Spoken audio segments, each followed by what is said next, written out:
이걸. 음, 그리고 음, 혹시 네. 그 음. 출석은 저희 하셨어요? 출석 체크요.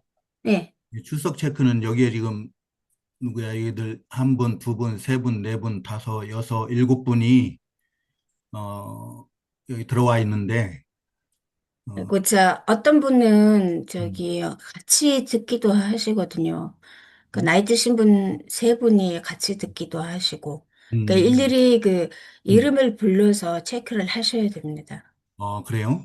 네, 목사님한테 이렇게 출석표를 네. 이 혹시 출석표를 받으셨나요? 출석표가 내게는 없는데. 그래요? 네, 강 음, 목사님이 보내주셨을 것 같은데. 음, 아닌가요? 이 출석표를 내가 출석표라고 있어요. 출석표가 어디에서 찾아야 되나? 강 목사님이 하실 텐데요. 그럼 음, 일단은 오늘 그냥 음. 제가 좀 출석을 제가 이렇게 음, 해가지고 제가 여기 메모를 좀 해볼게요. 어, 미스터 퉁가? 통역 네, 하시는 선생님이시고, 그 다음에, 잉크바이어, 예, 예, 예. 앵크바이어? 어, 잉크바이어. 그 네. 다음에, 강바타르? 자, 난지트치 흰 거로 봐요. 강바타르? 잠시만요. 예. 난지트님. 남짓마 밤쪽에 걸어서요. 자, 그러세요. 예, 지금 그러니까 나이 드신 세 분이 늘 같이 예, 듣거든요. 그러시네요. 예, 여기, 네. 난지드? 예, 네, 예, 난지트라는 그 예. 이름 거기 세 하에 분이, 세 예, 세 분이, 분이 같이 드십니다. 네, 이 세 분이 항상 같이 들어요. 예, 예. 그다음에 감바트, 강바타르. 원래 감바트인데 강바트. 감바트로 잘못 저기 그죠? 예, 감바트인데 감바트로 그래 계시고, 어, G로 익스포츠누가 시작하시는 힘 분, 이건 뱉을래 G로 시작하시면, багш юугаа аваагүй 음, эртсэн хөснөлтөө аваагүй жоох уучраа олохгүй л ах шиг байна. Би та нарын нэрийг бичээд тэгээд дараагийн юм дээр урт нь хэлээд өгчээ. За 우리 гэрлээ ихч байна. Дараа нь 수가 선생님이, анон ихч 음, орж ирсэн байна. 제가 체크하고 나중에 알려드릴게요. 그래요. 목 сайхан ихч байна. 감사합니다. 음, 뭐, 오랜만에 하려니까 어려움이 많네요. За би нэг дуудаахыг нэр нь гараагүй юм байл хэлээрээ Инх Баяр Нанжид Намжил Ма Пам Жав Ганбаатар Оюун Гэрлээ Онон 음, Мөнхсайхан 음, өөр нэр нь гараагүй юм байл хэлээрээ миний нэрийг бичсэн. За дуудсан. хамгийн ихэнд дуулсан Аа. Инх Баяр гэдэг. Мөнх сайхагч багшиг тусч явж байгаа. Тэгээд камергүй За яг ирснээр бүртгэж дээ. 이- Тэгээ би багшд дараагийн юм дээр нөхөд хэлээд 출석 체크 өгчих гэж. 됐으면은, 네, 됐습니다. 에스겔서를 좀 공부를 해보도록 하겠습니다. За скил номероо орцгоё. 음, 먼저 에스겔서의 기록자는 에스겔입니다. За, Эсгэл номыг бичигч нь бол Эсгэл. 에스겔의 이름의 뜻은 하나님이 힘주시다, 그런 뜻이에요. За, Эсгэл гэдэг нэрийн утга нь болохоор бурхан хүчийг өгөгч гэсэн утгатай. 또 하나님이 강하게 하시다, 하나님이 단련시키시다, 이런 의미도 있습니다. За, бас бурхан бол хүчрхэгжүүлэгч. Бурхан бол одоо а, юу гоо одоо металлыг нөгөө хатаах болт хэрхэн хатаагдсан гэдэг шиг одоо тийм хатаагч одоо тийм хатуужуулагч гэсэн тэр юм шиг. Бурхан бол хүчрхэгжүүлэгч, бурхан бол хатуужуулагч гэсэн тийм бас утгатай юм байна. 에스겔이 활동한 기간은 30세 되던 해부터 약 25년간 활동한 것으로 알려져 있습니다. За, Эскелийн одоо бурханд үйлчилсэн насыг нь ярих юм бол 30 нас хүрсэн жилээс ахуулаад 25 жил үйлчилсэн. 그리고 활동한 지역은 바벨론 포로지에서 포로로 잡혀온 동족들을 대상으로 활동을 하였습니다. За, хаана үйлчилжсэн бэ гэдэг газар нутгийн хувьд аваад үзэх юм бол Вавилон руу олзлогдож очсон тэр олзны хүмүүсийн дунд тэр олзлогдсон элэг нэгт ахан дүүс арт түмнийхээ дунд үйлчилж байсан. 그 시대적 배경은 에스겔서 1장 1절에 3절을 통해서 우리가 미루어 짐작할 수 있습니다. Түүхэн нөхцөл байдлыг нь авч үзэх юм бол Эсгэл 1-р бүлгийн 1-ээс 3-р ишлэлийг харах юм бол идэж болно. 에스겔서 1장 1절에서 3절을 한번 같이 읽어보도록 하겠습니다. За, Эсгэл 1-ээс 3-ыг хамтаа уншаа. 30 дахь оныхоо 4-р сарын 5-ны өдөр намайг Хибар голын дэргэд цөлөгдөхсдийн дунд байхад тэнгэр нээгдэж би Бурхны үзэгдлүүдийг үзэв. Ихояхын хааны цөллөгийн 5 дахь он байв. Тэр сарын 5-нд халдейчүүдийн нутгийн Хибар голын дэргэд Бузийн хөвгүүн тахилч Эзекиэлд эзний үг тодорхойгоор иржээ. Тэнд эзний мотор түүний дээр ирэв. Амен. 에스겔이 30세 되던 해에 곧 여호야긴 왕이 사로잡힌 지 5년째 되는 해에 하나님의 말씀이 에스겔에게 임했다라고 이렇게 증거하고 있습니다. За, тэгэхээр Эзекиэлийг 30 нас хүрсэн тэр жил буюу Ихояхын хааны цөллөгийн 5 дахь оны тэр сарын 5-нд эзний үг Эзекиэлийн дээр ирсэн гэж байна. 그때 시대적 어떤 상황들을 보면은 남유다가 이미 바벨론에 의해서 2차례 침략을 받고 난 후입니다. За, түүхэн одоо цаг хугацааныхан дээр үйл явдлыг нь харах юм бол өмнөд Юдагийн хаанд улс аль хэдийн Вавилоны одоо 2 удаагийн довтлогоонд өртчихсөн. Тэгээ 2 удаагийн довтлогооны дараа мэдээж 2 удаа тэр арт түмэн нь одоо Вавилон руу цөлөгдөж явсны дараа энэ үзэгдэл болж байгаа. 첫 번째 바벨론 침략은 BC 605년 여호야김 왕 때였습니다. За, хамгийн эхний довтлогоо Вавилончуудын довтлогоо хэзээ байсан бэ гэхээр манай эртний өмнөх 605 онд Ихояхын хааны үед байсан.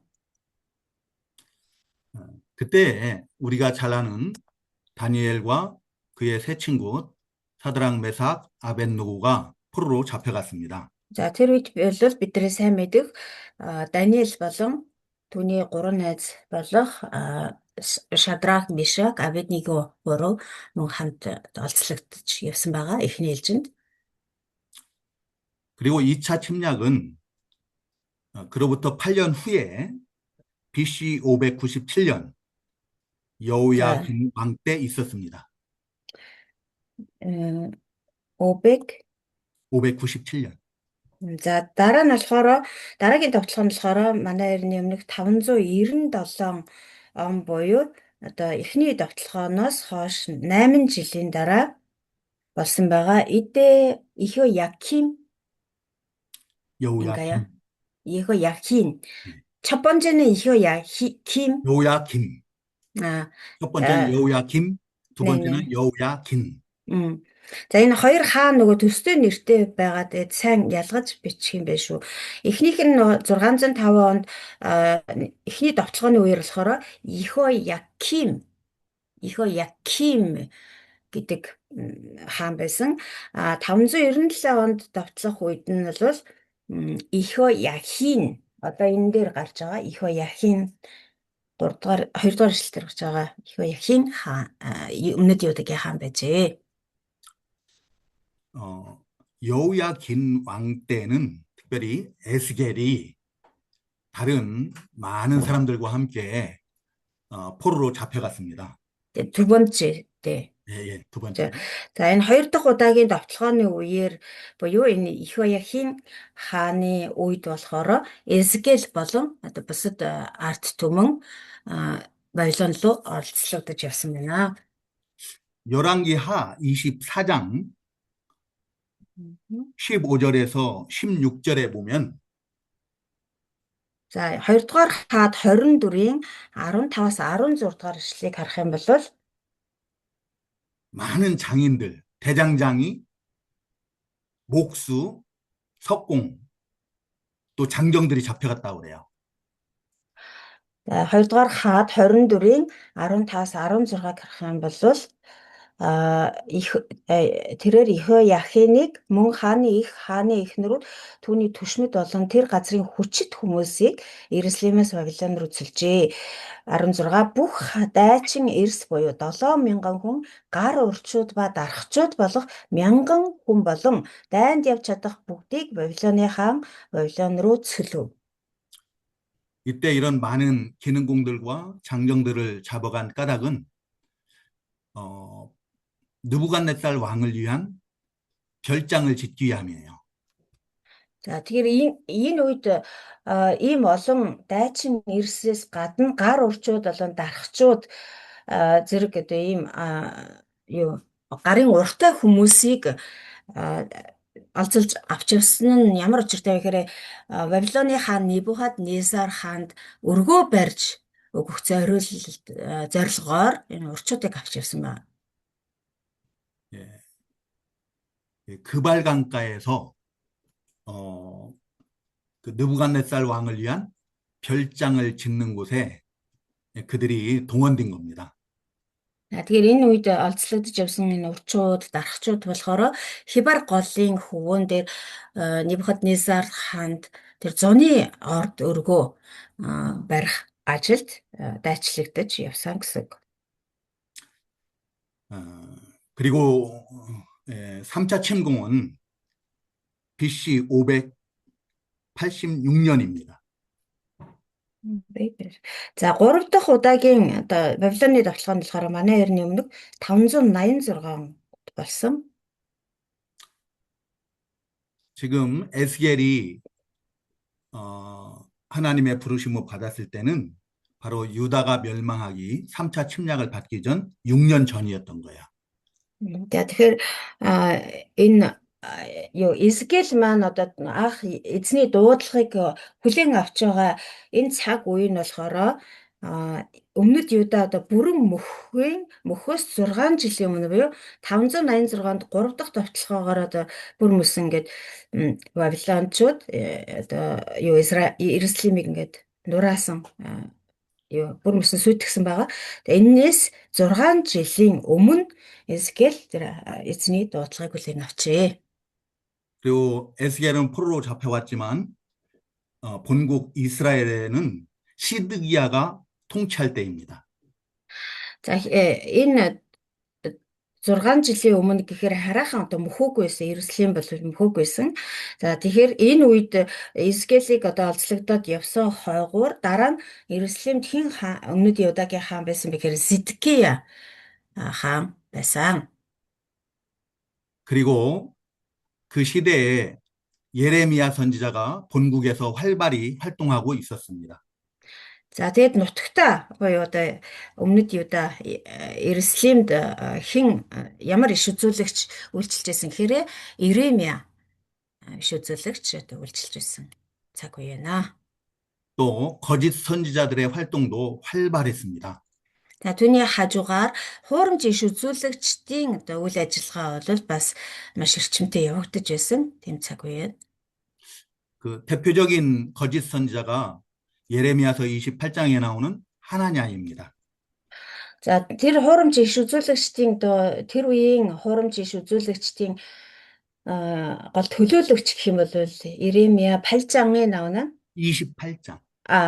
Иеремия номын 28 дугаар бүлэг дээр гарч байгаа Ханания гэж хуурамч иш үзүүлэгч байгаа.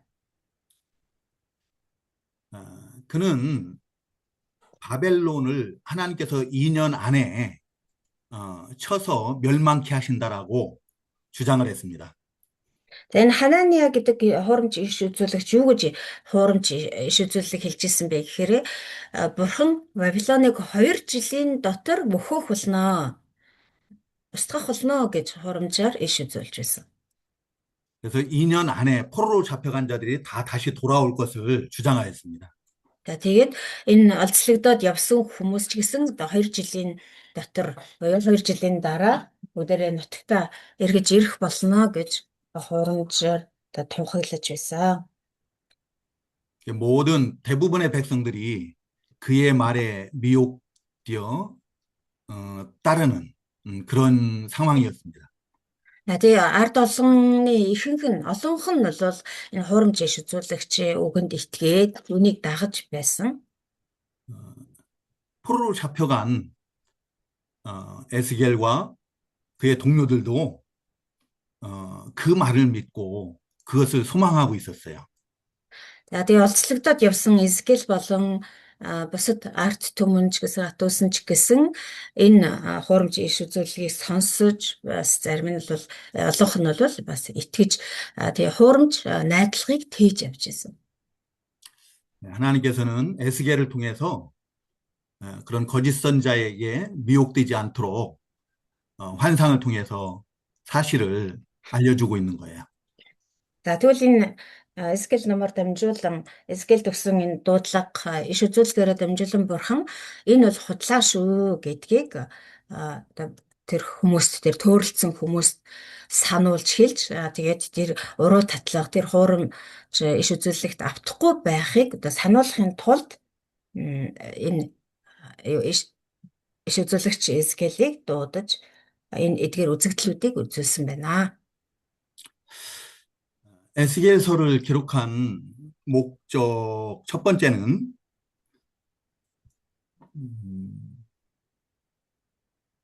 За Эзекэл номыг одоо бичсэн зорилгыг авч үзэх юм бол нэгдүгээрд 왜 이스라엘이 멸망할 수밖에 없는지 하나님의 심판의 필연성을 전하기 위함입니다.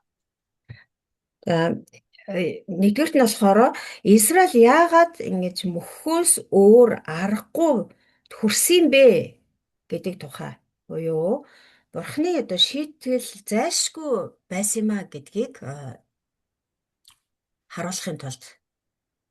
두 번째는 자신들의 죄를 깨닫고 징계를 받아들이고 거짓 선자 2년 안에 회복될 것이다라는 그런 거짓 선자들의 말에 속지 않게 하기 위함이에요. Тэгээд хоёрдугаарт нь болохоор өмнөд Юдагийн ард түмэн гэм нүглээ гимшиж тэр одоо Бурхны шийтгэлийг хүлээн авч тэгээд тэр нөгөө хуурамч иш үзүүлэг буюу одоо 2 жилийн дотор Бурхан Вавилоныг устгана гэсэн энэ уруу татлагад автахгүй байлгахын тулд.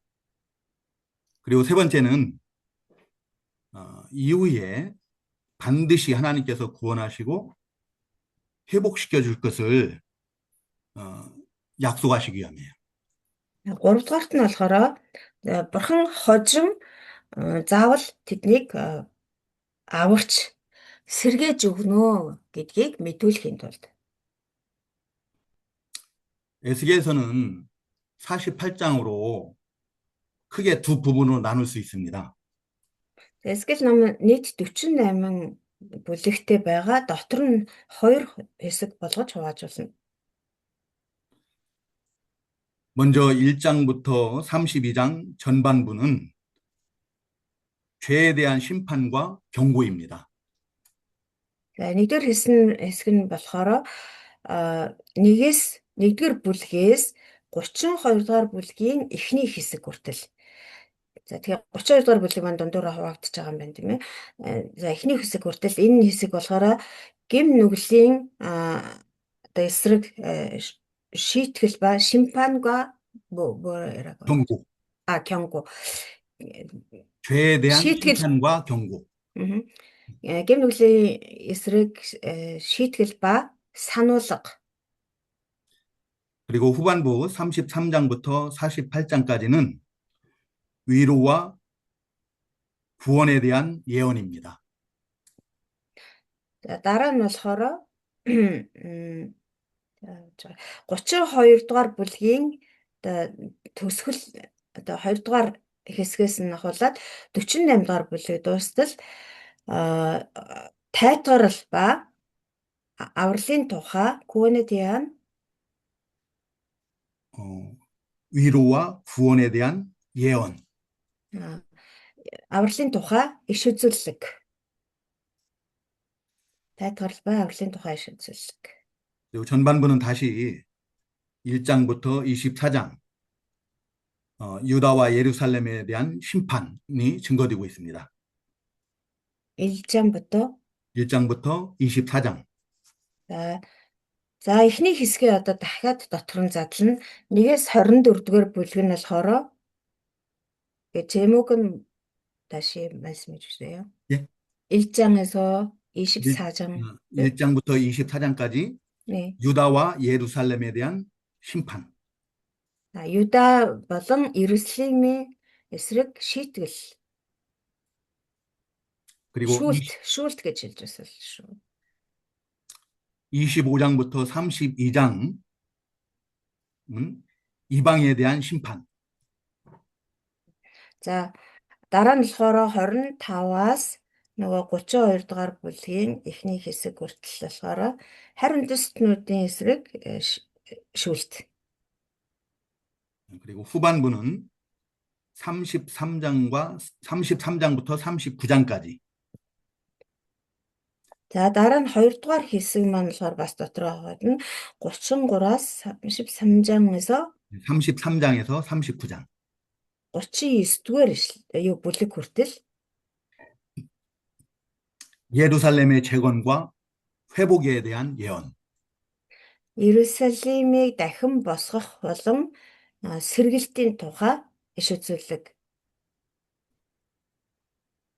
이건 가까운 미래에 대한 예언입니다.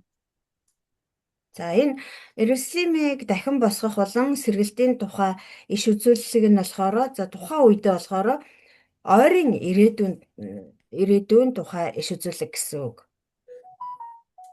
그리고 40장부터 47장 마지막 장까지는 메시아 왕국에서 성취될 예언입니다. 40장에서 48장 메시아 왕국에서 성취될 예언. 자, хамгийн сүүл 40-с 48 дугаар бүлгээс хараа Месиагийн хаант улсын тухай хаант улсад хаанчлалд бэлэгдэх иш үзүүлэг. 이는 먼 장래에 대한 예언이에요. За энэ нь болохоор нэг ёсондоо алс ирээдүйд бэлэгдэх алс ирээдүйн тухай иш үзүүлэхээ гэсэн үг. 그리고 1장부터 3장 이제 우리가 먼저 공부할 1장부터 3장까지는 에스겔의 소명입니다. 소명, 부르심을. 소명.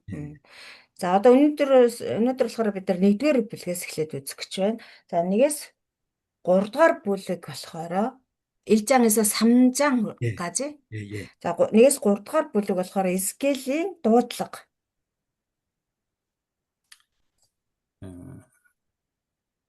하나님께서 에스겔을 부르시기 위해서 하나님의 신적 영광을 보여주시는 그런 내용들이에요.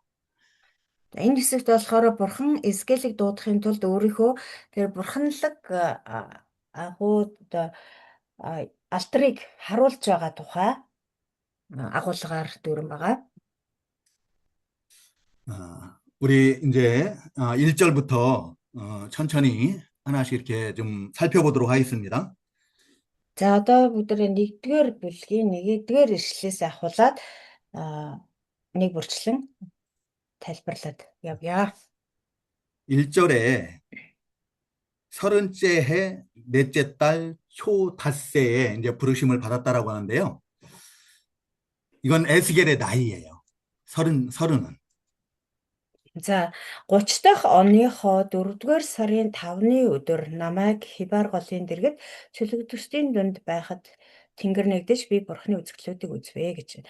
Энэ 30 дахь оныхоо 4-р сарын 5 гэдэг нь болохоор Эзекиэл одоо ярьж байгаа гэсэн үг байхгүй юу? Намайг одоо 30 дахь оныхоо миний 30 дахь оны 4-р сарын 5-ны өдөр гэсэн.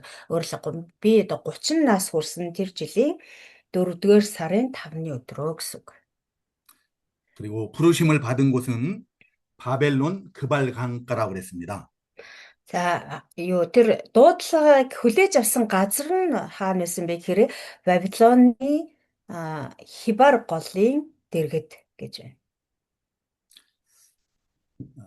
그 바벨론 그발 강가는 느부갓네살 왕의 별장이 건축되고 있는 곳이었어요. За энэ Хибар голын дэргэд гэдэг нь болохоор нөгөө Небухаднесар хаанд зориулаад нөгөө зуны орд тий одоо Зуслангийн тэр өргөөг барьж байсан тэр газар нь гэсэн үг. 지금 포로로 잡혀간 에스겔이 그 왕의 별장을 짓는 그 일에 강제 노역에 동원되고 있는 그런 때였던 거예요. Тэгэхээр Эзекиэл маань болохоор тэр олцлогдож очоод яасан гэхээр бусад цөлөгдөгчдтэйгээ хамт тэр хааны орд өргөөг барих тэр барилгын ажилд дайчлагдсан.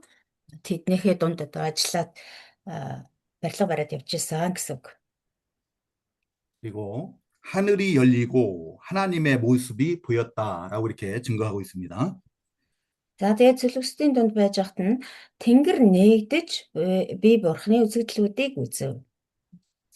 예, 하나님의 모습이 보였다라는 것은 하나님의 신령한 일을 보이셨다라는 그런 의미예요. Бурхны үзэгдлүүдийг үзсэн гэдэг нь одоо бурхан түүнд өөрийнхөө тэр сүнслэг бурханлаг тэр үзэгдлүүдийг үзүүлсэн. 그러니까 환상을 본 거예요. 이상을 본 겁니다. Тэгэхээр одоо хүний ухаанд багтахааргүй төсөөлшгүй тийм үзэгдлүүдийг ер бусын үзэгдлүүдийг үзсэн гэсэн үг. 하늘이 열렸다라는 것은 에스겔의 영의 눈이 영적 세계를 볼 수 있는 그런 눈이 열렸음을 의미합니다. За тэнгэр нээгдсэн гэдэг нь ямар утгатай юм бэ гэхээр одоо энэ хөх тэнгэр тэ үлдээ тэнгэр хоорондоо хуваагдсан гэсэн үг биш. Харин Эзекиэлийн сүнсний нүд нь нээгдэж тэр сүнслэг зүйлүүдийг олж харж эхэлсэн гэсэн үг юм.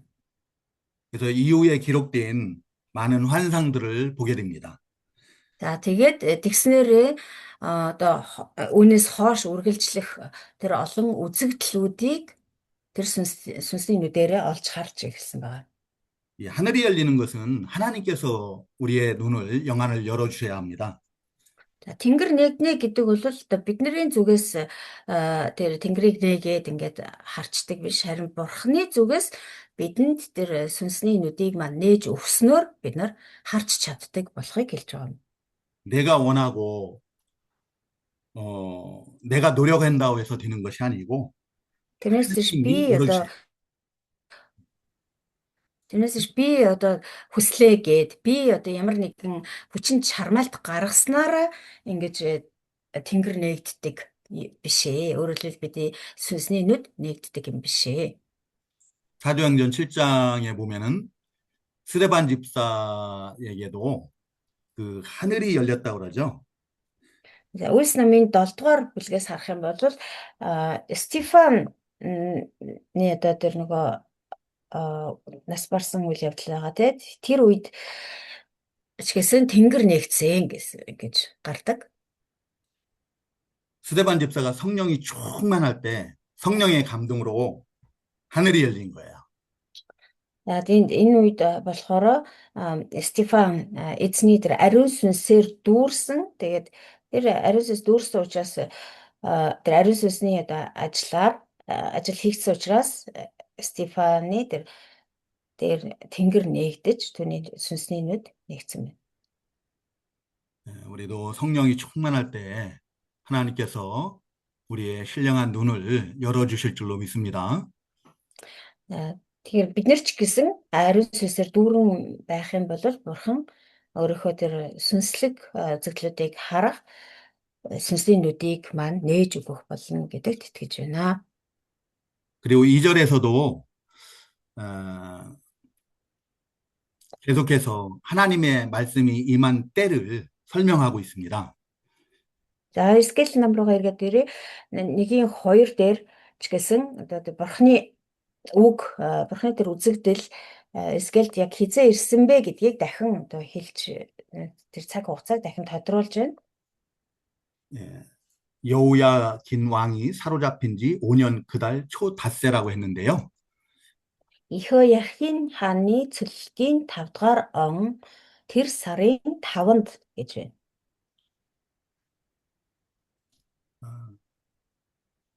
그러니까 지금 현재 어떤 계시를 보고 있는 환상을 보고 있는 하나님의 말씀이 임한 때는 이 에스겔이 30세 뒤던 해인데 За 5년 전에 잡혀온 거예요. За тэгэхээр эндээс бид нар ямар дүгнэлт хийж болох вэ гэхээр Эзекиэл болохоор одоо 30 지금이 30세인데 예, 5년 전에 예. 잡혀온 거죠. 예, 이 그렇죠. 5년 전에 25살 때. 예, 예. За тэгэхээр яг одоо энэ дуудлагыг авж байгаа, хүлээн авч байгаа энэ үе нь болохоор 30 нас хүрсэн тэр жилээ тийм ээ. Гэхдээ Ихояхин хааны цөллөгийн 5 дугаар он байв гэдэг чинь Ихояхин гэдэг чинь нөгөө 2 дахь удаагийн довтлогооноор Эзекиэлтэй хамт олзлогдож ирсэн хаан шүү дээ тий. Тэгэхээр тэр хаантай хамт олзлогдож ирсэн одоо цөлөгдөд 5 дугаар он гэхээр чи 5 жил өнгөрсөн гэсэн үг. Тэгэхээр Эзекиэл бол энэ дуудлагыг хүлээн авахаасаа 5 жилийн өмнө олзлогдож ирсэн гэсэн үг юм. 그리고 3절에 보면은 제사장이라고 하는 것을 볼 수가 있어요. Өөрөөр хэлбэл одоо 25 настайдаа Эзекиэл олзлогдсон байх нь шүү дээ. За тэгээд 3 дугаар ишлэлийг бас харъя. 3 дугаар ишлэлээр харах юм бол Эзекиэлийг юу гэж хэлсэн бэ гэхээр тахилч Эзекиэл гэж хэлсэн бэ. 에스겔이 25살에 포로로 잡혀갔는데 지금 5년이 흘러서 30살이 된 거예요. Тэгэхээр 25 настайдаа буюу одоо энэ дуудлага авахаасаа 5 жилийн өмнө олзлогдож ирсэн. Тэгээд одоо болохоор яг энэ дуудлагыг хүлээж авч байгаа үе нь болохоор олзлогдсноос хойш 5 жилийн дараа буюу 30 настайдаа эзний энэ дуудлагыг одоо хүлээж авч байна. 포로로 잡혀오지 않았으면은 제사장의 사역을 시작할 나이인 거예요. 30살이. За тэгэхээр энэ 30 нас гэдэг бол маш чухал настай. Яагаад вэ гэхээр хэрвээ энэ Эзекиэл одоо 5 жилийн өмнө олзлогдоод тэр Вавилонд очоогүй байсан бол Иерусалимда байжсэн бол энэ 30 нас хүрэх жилдээ тэрээр тахилчийн одоо үүрэг ажлыг хийж эхлэх нас нь байсан. 제사장의 사역을 해야 될 사람이 지금 원수의 나라 바벨론 왕 느부갓네살의 왕의 별장을 짓는 일에 강제 노역을 하고 있는 거예요. Тэгэхээр одоо 30 настайгаас эхлээд энэ тахилчийн одоо альбом тушаалыг сахиж одоо гүйцэтгэж эхэлдэг байх нь шүү дээ. Тэгтэл энэ чухал насан дээрээ одоо нөгөө Эзекиэл маань хаана гэхээр Вавилонд тэгээд тэр харин хаанд зориулаад тэр ордон барих тэр барилгын ажлыг хийгээд байжсэн гэсэн. 에스겔의 심정이 어떠할까요? За тэгвэл Эзекиэлийн тэр сэтгэл ямар байх вэ? 제사장의 사역을 해야 될 그런 사람이 지금 비참한 강제 노역에 시달리고 있는 거예요. Тахилчийн үйлчлэл тэр тахилчийн ажлыг хийх ёстой байтал тэр албатан хөдөлмөр эхлээд тий харь улсад ингээд боолын хөдөлмөр эхлээд байж байна. 정말 앞에 보이지 않는 막막한 그런 상황입니다.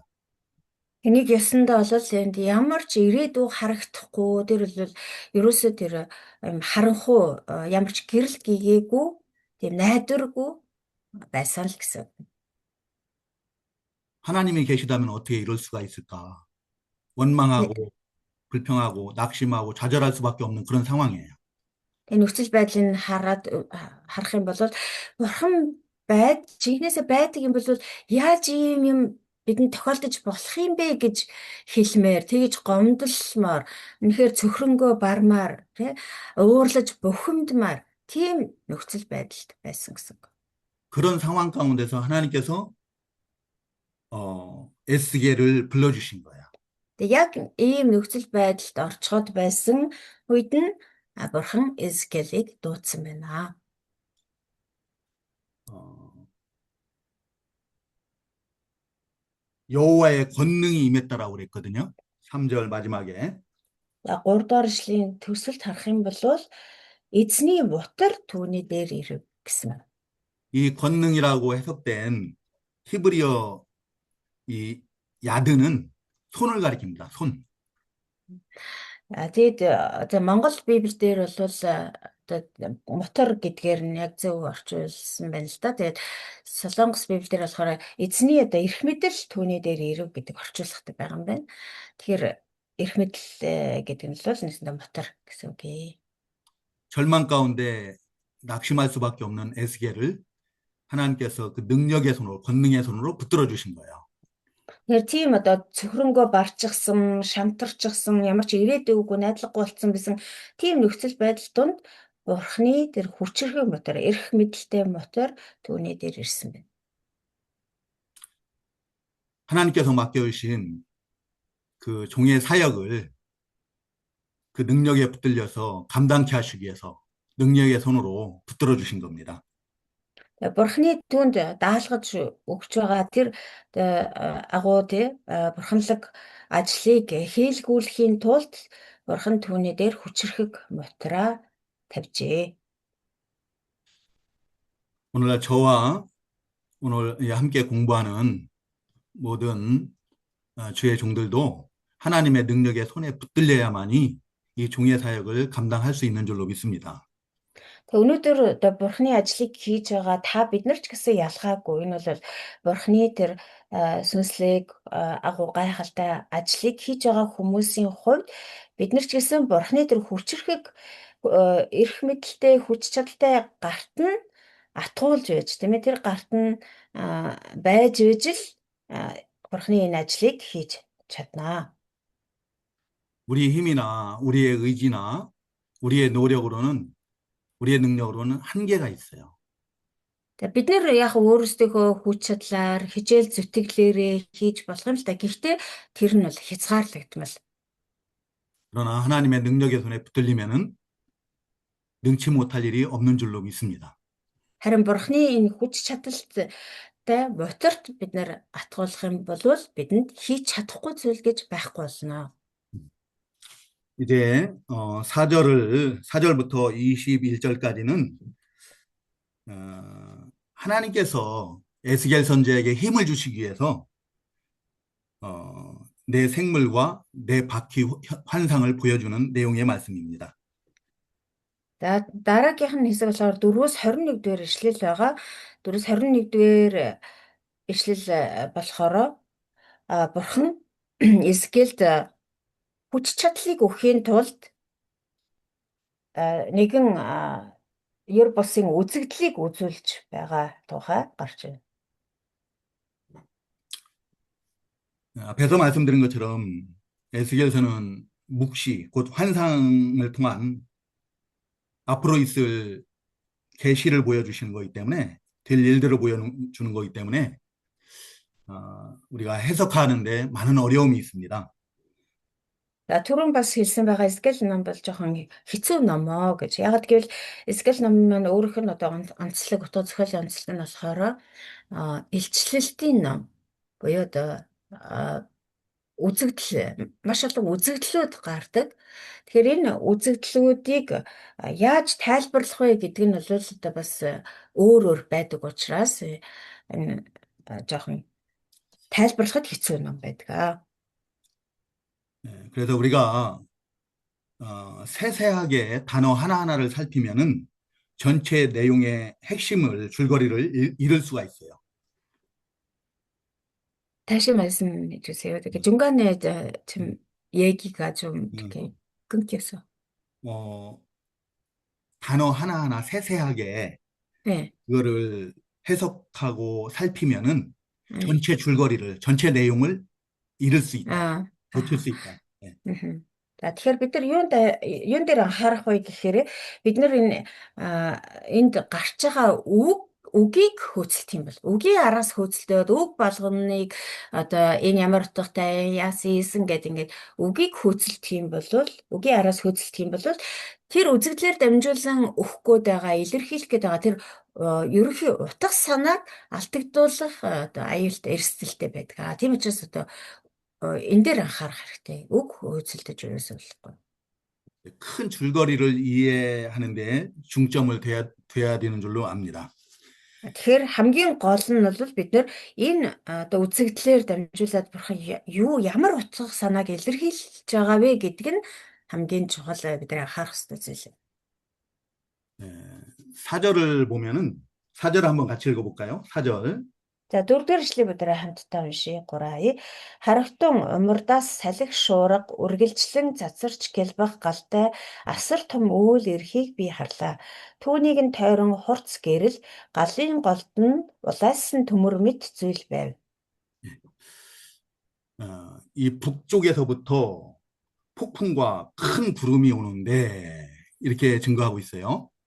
За яасан бэ гэсэн чинь харсан чинь ингээд умардаас өөрөлдвөл одоо хойд зүгээс тийм ээ салхи шуурга ирсэн. Өшөө юу ирсэн гэхээр цацарч гэлбах галтай асар том үйл. Салхи шуурга ба асар том үйл эрхийг харсан гэж байна. 그리고 그 속에서 불이 번쩍번쩍 빛이 사방에 비치고 불 가운데 단새 같은 것이 나타나 보였다라고 이렇게 증거하고 있습니다. За тэгээд тэр үйл нь болохоор цацарч гэлбах галтай тийм асар том үйл гэж байгаа. За тэгээд түүнийг тойроод хурц гэрэл гарч байсан. За тэр нөгөө галынх нь гол дунд нь улайсан төмөр мэт зүйл байсан гэж байна.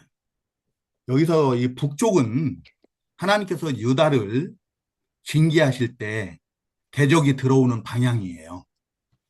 Умардаас гэж юм тийм ээ. Умард зүг буюу хойд зүг гэдэг нь болохоор юу бэлтгэлж байгаа гэхээр бурхан өмнөд Юдаг шийтгэхдээ одоо тэр харь үндэснүүдийг ашигласан байгаа. Тэгээд тэр харь үндэснүүдийн ирэх зүгийг хэлж байгаа. Давталж ирэх зүгийг нь хэлж байна. 참고로 우리 예레미야서 1장 13절부터 15절. 예레미야서 1장 13절부터 15절. 한번 같이 읽어봤으면 좋겠어요. За бүгдээрээ бас Иремья номын 1-ийн 13-аас 15-ыг уншия. Иремья 1-ийн 13-аас 15. 다시 내게 임하니라. Эзний үг над дээр хоёр дахь ирж чамд юу харагдаж байна вэ гэж асуув. Би буцалж буй тогоо хойд зүгээс над руу хилтийсэн харагдана гэв. Тэгтэл эзэн надад газар нутгийн бүх оршин суугч дээр хойд зүгээс хор хөнөөл гарч ирнэ. Учир нь харагтун би хойд зүгийн хаанчлалуудын бүх ургийг дуудсан. Эзэн тунхаглаж байна. Тэд ирж Иерусалимийн голдон хаалгануудын үүдэнд Хермийн харалдаа эргэн тойронд хийгээд Юдагийн бүх хотын харалдаа өөр өөрсдийн сэнтигээ босгоно. 이처럼 북쪽은 하나님께서 유대를 징계하시는데 대적들을 오게 하는 그런 방향이다. За энэ мэдчлэн ингээ харах юм бол энэ хойд зүг буюу умард зүг гэдэг бол бурхан өмнөд Юдаг шийдэхийн тулд ашиглаж байсан тэр харь үндэслүүдийн ирэх довтлох тэр зүгийг нь заадаг байна. 또 폭풍과 큰 구름이 불이 번쩍번쩍하여 비쳤다고 했는데요. За бас нөгөө тэр умард зүгээс юу ирсэн бэ гэхээр энэ дээр бол салхи шуурга гэж байна. Мөн үргэлжлэн цацарч гэлбах галтай асар том үйл ирсэн гэж байна. 불이 번쩍번쩍한 것은 번개같이 신속한 것을 의미합니다. Цацарч гэлбэж байсан гэдэг нь болохоор яг л тэр нөгөө аянга цахилгаан мэт тийм асар хурдан гэсэн утгыг илэрхийлж байгаа. Аянга цахилгаан ч гэсэн гэлс ингээд маш хурдан гэлбэж цахилдаг тийм ээ. Яг тэрнтэй адилхан цахилгаан мэт хурдан гэсэн утга. 하나님의 심판이 번개같이 신속하게 또 폭풍같이 맹렬한 기세로 임할 것을 의미하는 거예요. Тэгэхээр энэ салхи шуурга гэлбах цацарч гэлбах гэлба гэх мэт эдгээр зүйл нь болохоор бурхны юу шийтгэл бурхны шүүлт бол салхи шуурга шиг тийм хүйтэн цэвдэг одоо хатуу ширүүн байх болно. Дээрэс нь бас тэр цахилгаан цахих лугайдал асар хурдан өтөр түргэн байх болно гэдгийг илэрхийлж байгаа. 왜 이런 하나님의 징계가, 심판이 이렇게 먼저 언급되고 있는가? За тэгвэл яагаад энэ бурхны шийтгэл, бурхны энэ шүүлтийн талаар хамгийн түрүүнд дурдах болов? 하나님의 백성들이 자신들의 죄를 깨닫지 못하고 돌이키지 않기 때문이에요. Яагаад вэ гэвэл бурхны ард түмэн бурхны тэр хүсэл тааллыг ерөөсөө ойлгож ухаарахгүй өөрсдөө гэм нүглийг гимшихгүй байсан учраас. 하나님께서 바벨론을 들어서 먼저 1차, 2차 두 번이나 이미 치셨거든요. Яагаад гэвэл бурхан энэ Вавилон гэдэг улсаар дамжуулан харь үндэснээр дамжуулан энэ нэг дэх удаа, хоёр дахь удаагийн тэр цохилтуудыг өгчхөөд байгаа шүү дээ. Тэр шийтгэлийг нь өгчхөөд байгаа. 하나님께서 그들의 죄를 이렇게 먼저 두 차례나 징계를 하셨는데도 자기들의 죄를 깨닫지 못하고 돌이키질 않는 거예요. Тэгээ бурхан ард түмэндээ ойлгуулж ухааруулахын тулд тэднийг гимшүүлэхийн тулд тэр гим нүглээс нь буцаахын тулд ингэж харь үндэстэн Вавилоноор дамжуулаад нэг дэх удаа, хоёр дахь удаа ингэ довтлуулж тийм ээ цохилтыг өгсөөр байтал тэр шийтгэлийг өгсөөр байтал тэд нар ерөөсөө ойлгохгүй ухаарахгүйсэн. 하나님께서 예레미야 선지자 같은 종을 통해서 계속 경고를 하시거든요. За тэгээд тэднэрт одоо зааж ухааруулах хүн байгаагүй биш байсан. Яг тэр энэ Вавилоны довтлохооны үеэр Иеремия байсан. Иеремия иш үзүүлэгч байсан. Бурхны үгийг сануулж, гимшилд урайлж, тийм ээ, нулимстайгаар тэр иш үзүүлсээр байсан. 근데 귀를 안 기울여요. 듣질 않습니다. Тарамсалтай нь ард түмэн ерөөсөө түүнийг чих тавин сонсоогүй. 근데 하나냐 같은 그런 거짓 선자의 말은 믿고 따르고 Тэгсэн хэрнээ Иеремияг ерөөсөө сонсохгүйсэн хэрнээ Хананя гэх мэтчлэн тэр хуурамч иш үзүүлэгчдийн үгийг болохоор маш сайн сонсоод итгээд дагаад байсан. 시드기야 왕부터 제사장 모든 백성들에 이르기까지 다 예레미야는 배척하고 하나냐의 말만 듣고 따르고 소망하고 그러는 거예요. 그 말이 이래요.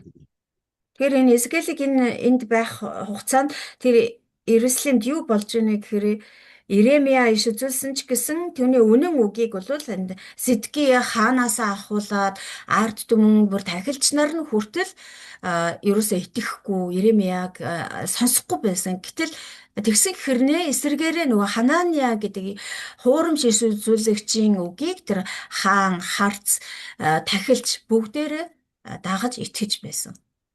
예, 그러한 그들의 기대가 잘못됨을 알려주기 위해서 불과 얼마 후면은 바로 이런 하나님의 심판이 신속하게 폭풍같이 임할 것을 경고하는 거예요. 그러니까 한마디로 세 번째 그 공격에 대해서 예, 그렇죠. 예방 6년 후면 이제 예언.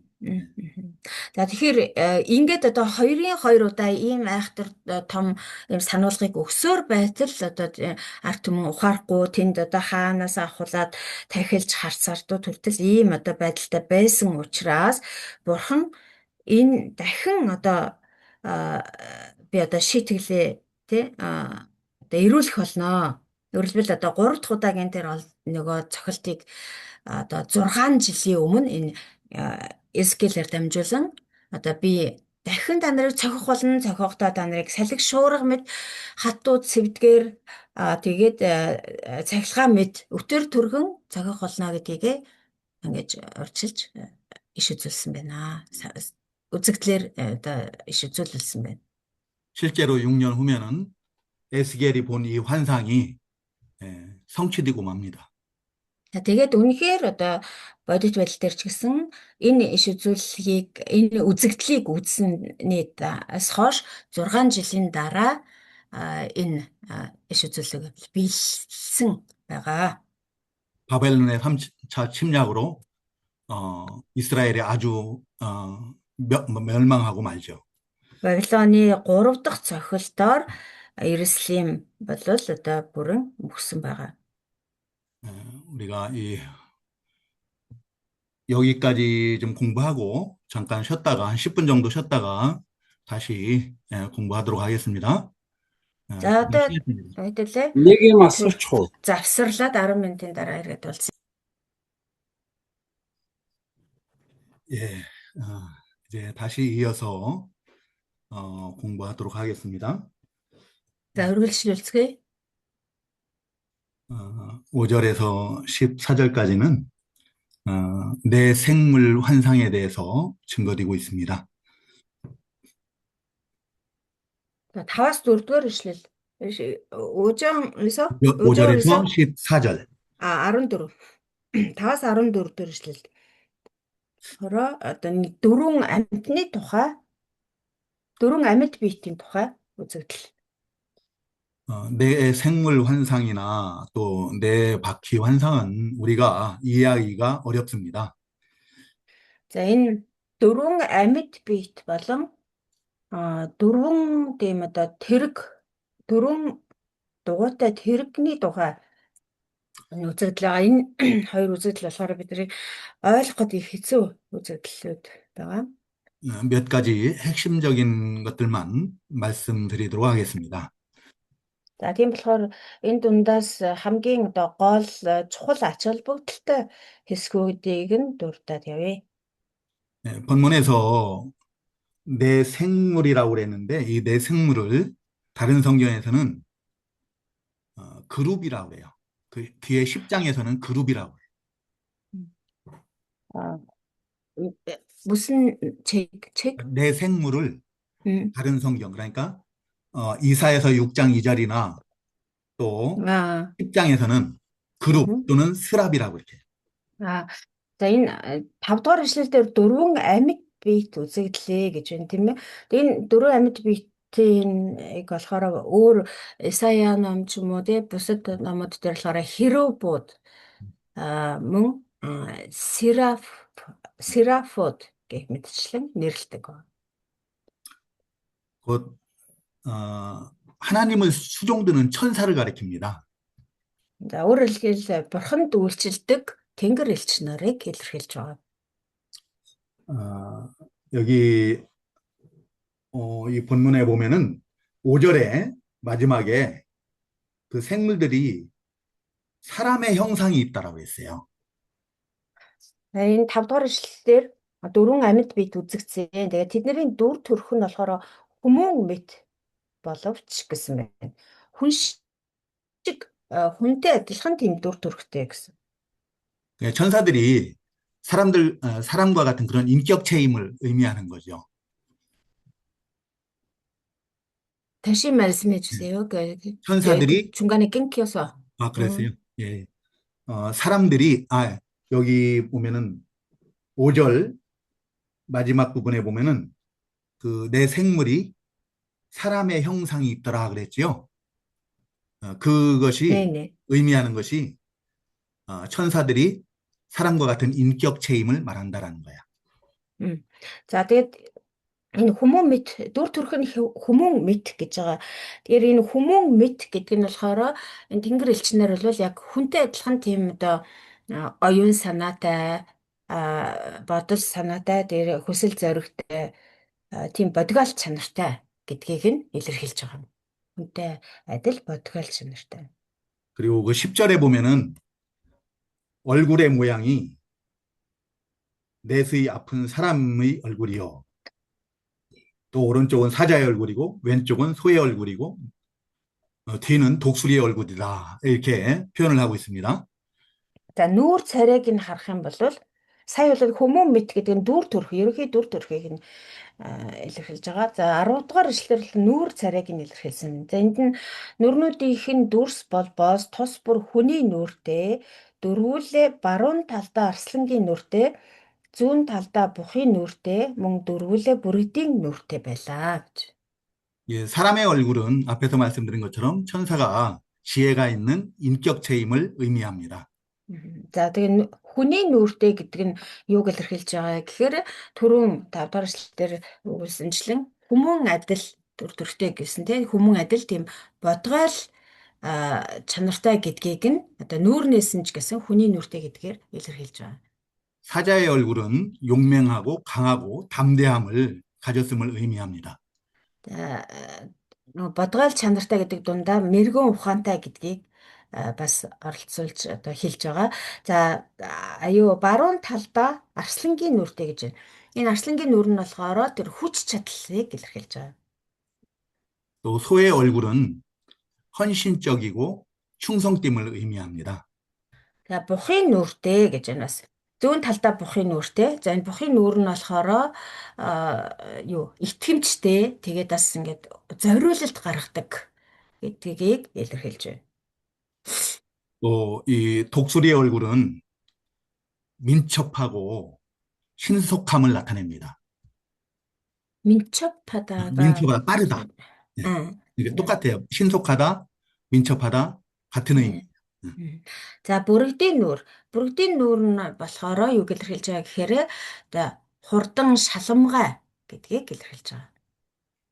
얼마나 빠른지 그 14절에 보면은 그 생물들은 번개 모양 같이 왕래하더라 그랬어요. За ямар одоо хэр хурдан шалгамгай байсан бэ гэхээр 14 дугаар эшлэлдэр тэр амьд биетүүд аянгын гэлбаа мэднаас цааш захилж байлаа гэж. 이렇게 하나님을 수종드는 이 천사들이 지혜 있고 또 강하고 담대하고 또 헌신적이고 충성되고 매우 신속한 것처럼 우리들도 하나님의 일을 할 때 이런 품성을 가지고 해야 된다는 거야. Тэгэхээр бурханд үйлчлдэг дээр тэнгэр элч нарын дүр төрхөөс бид нар бас бурханд үйлчлэхдээ одоо ямар байдалтай үйлчлэх ёстой бэ гэдгийг бид нар харж болно. Одоо нүүрнүүдээс нь харахад хүний нүүртэй гэсэн энэ нь бол мэрэгэн ухааныг илэрхийлж байгаа гэсэн байна. Арслангийн нүр нь болохоор нөгөө хүч чадлыг илэрхийлж байгаа. Бух нь болохоор зориулалт, итгэмжтэй байдлыг, бүргэд болохоор хурдан шалгамгай байдлыг илэрхийлж байгаа. Яг үүнтэй адилхан бид нар мэрэгэн ухаантай, хүч чадалтай, тэгээд зориулалттай, итгэмжтэйгээр мөн хурдан шалгамгай одоо бурхны ажлыг хийхдээ одоо эдгээр одоо зан чанарууд төрөх байдлуудыг өөртөө одоо эзэмших ёстой маа гэдгийг илэрхийлж байна.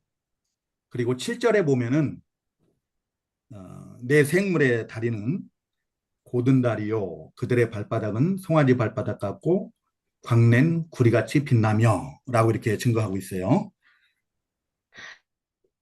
За 7 дугаар ишлэл. 7 дугаар ишлэл дээр хөл нь тэр нөгөө дөрвөн амьтны хөлийг хэлж байна.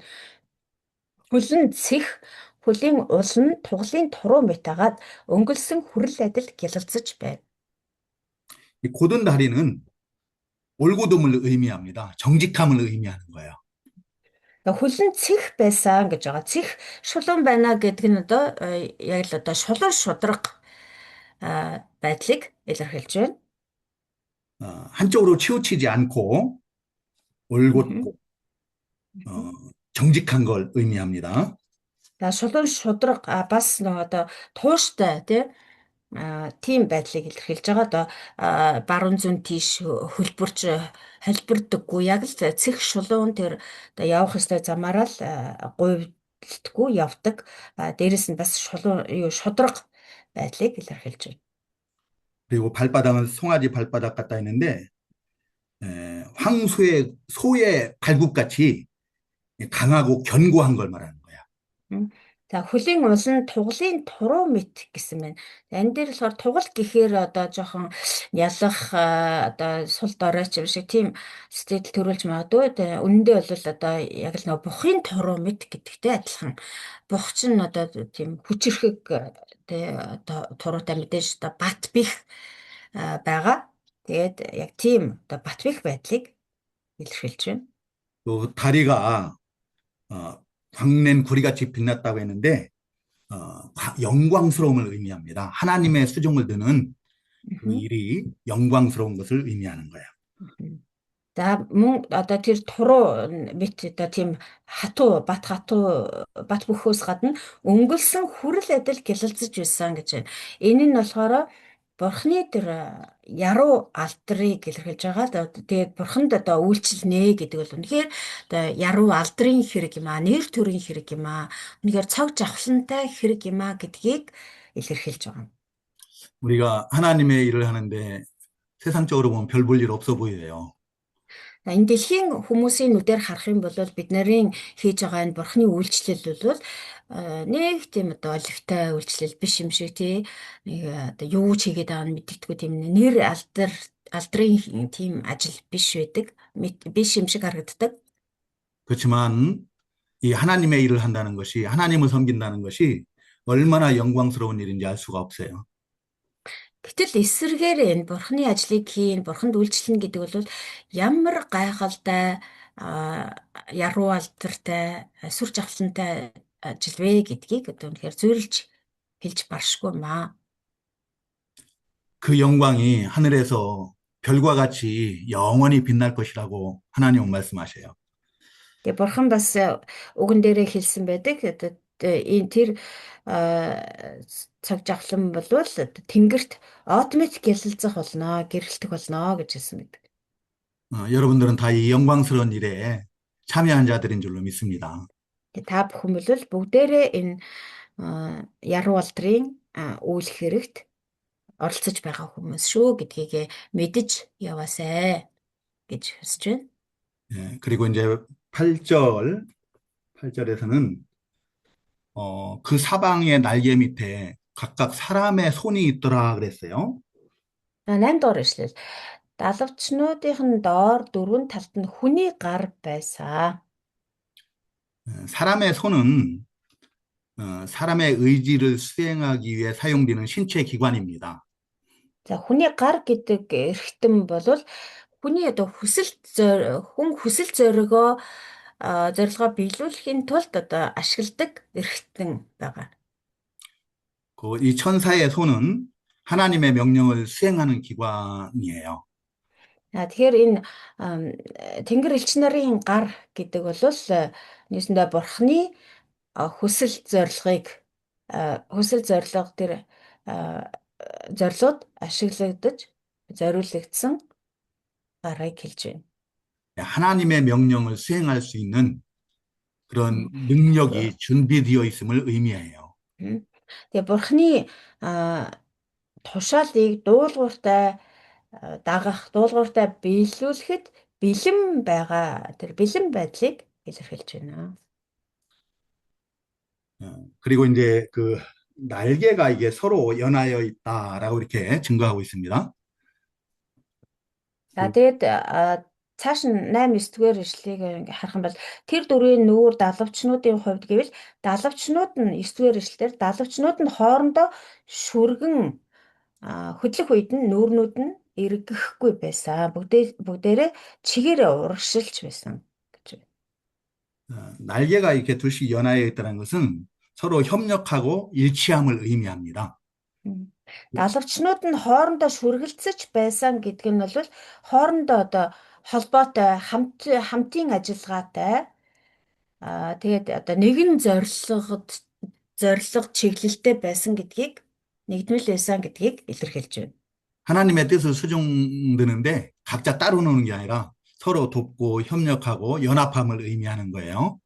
Бурханд үйлчилж байгаа тэнгэр элч нар шүү дээ. Тэгээд өөрөөсөө за би ийшээ явна нөгөөх нь би тэгвэл ийшээ явна гэдэг юм уу? Би энийг хийн, чи энийг хийн гэж юусоо ингэж тал тийшээ бутарсан, сарнсан тийм байдалтай биш.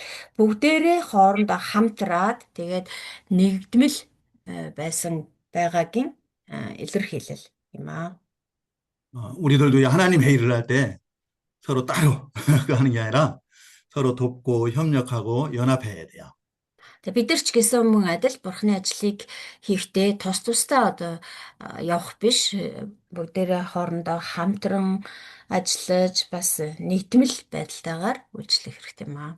날개에 대해서 계속 이제 11절에서 또 11절 이하에서 이렇게 설명을 하고 있습니다. 11절에 10 далавчнуудын талаар 11-р эшлэлдэр ч гэсэн мөн тайлбарласан байна. 또 날개 둘은 몸을 가렸다라고 그랬어요.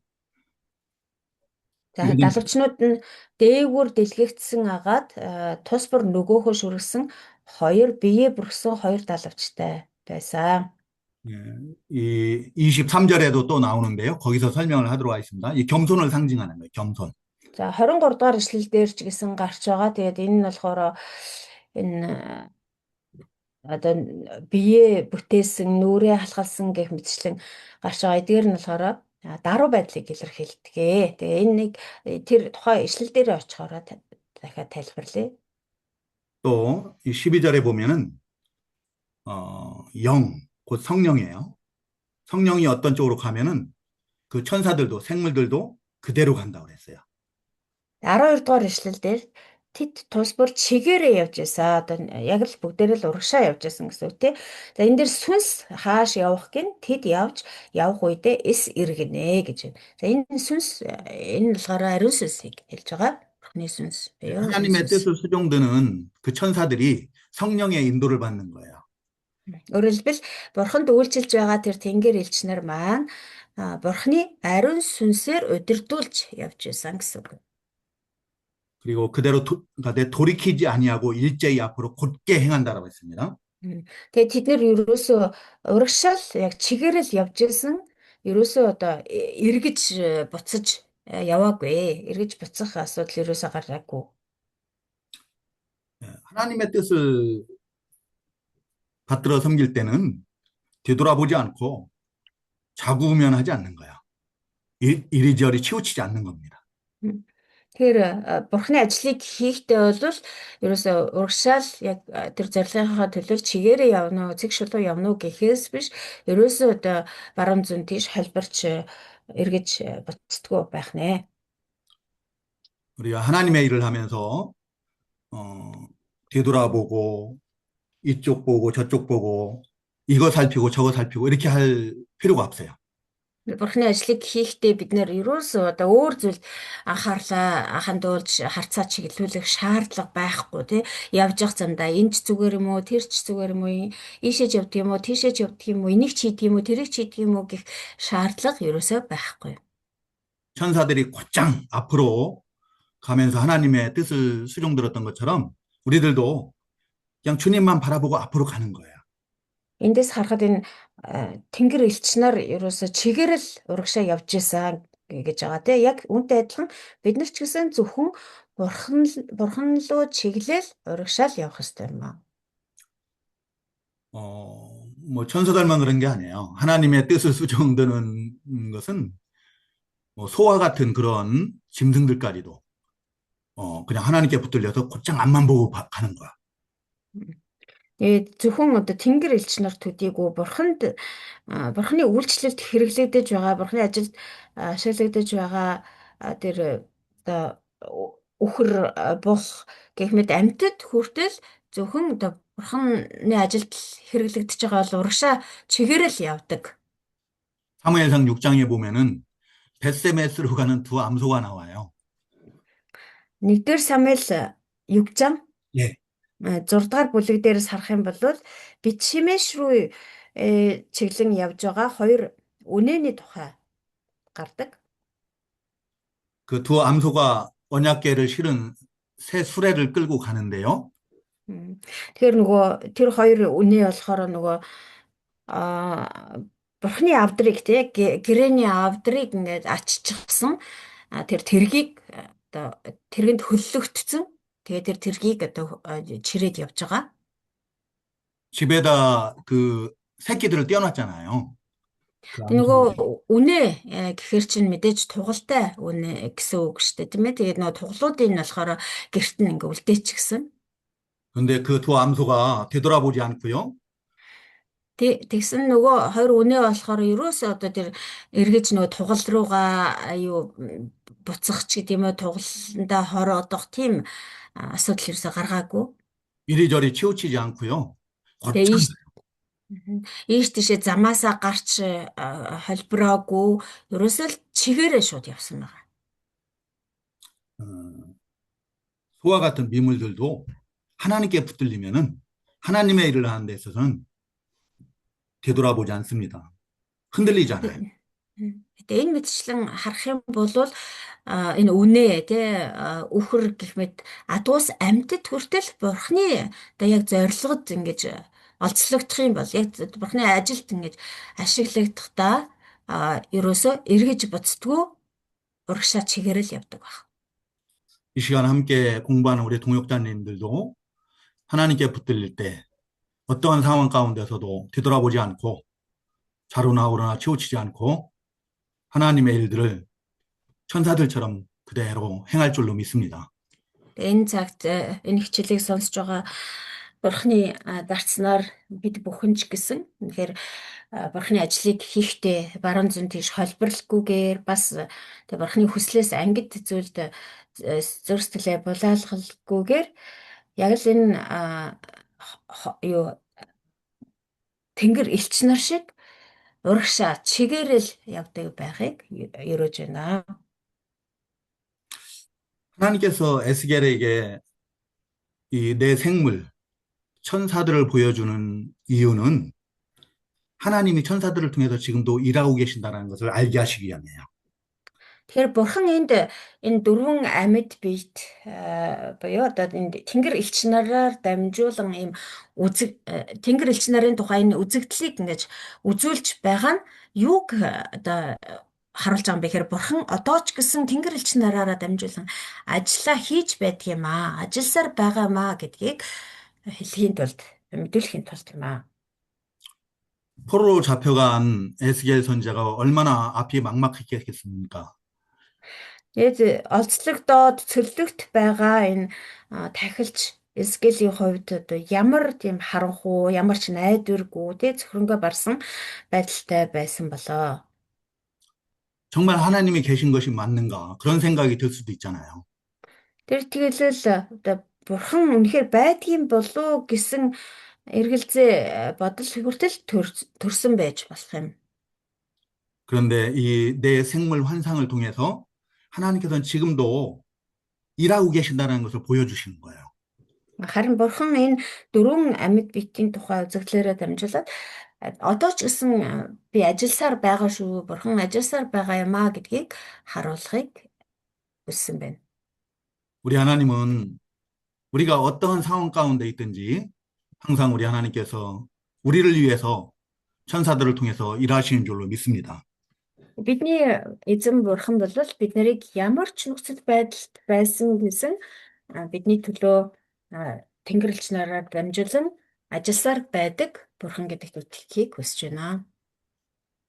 그리고 이제 15절부터 21절까지는 생물 곁에 있는 내 바퀴 환상에 대해서 증거하고 있습니다. 15절에서 21절. 21절까지. 내 생명 곁에 있는 내 생물 곁에 있는 생물 내 바퀴 환상에 대해서 증거하고 있습니다. За дараа нь 15-аас 21-р эшлэл болохоор дөрвөн дугуйны тухай тэр дөрвөн амьд биетийн дэргэд байгаа дөрвөн дугуйны тухай үзэгдэл. 내 바퀴 환상이 상징하는 것이 무엇인가 다양한 견해가 있습니다. За энэ дөрвөн дугуйны тухай үзэгдэл юуг бэлэгдэж байгаа юм болоо, илэрхийлж байгаа юм болоо гэдэг тухай маш олон санал байдаг.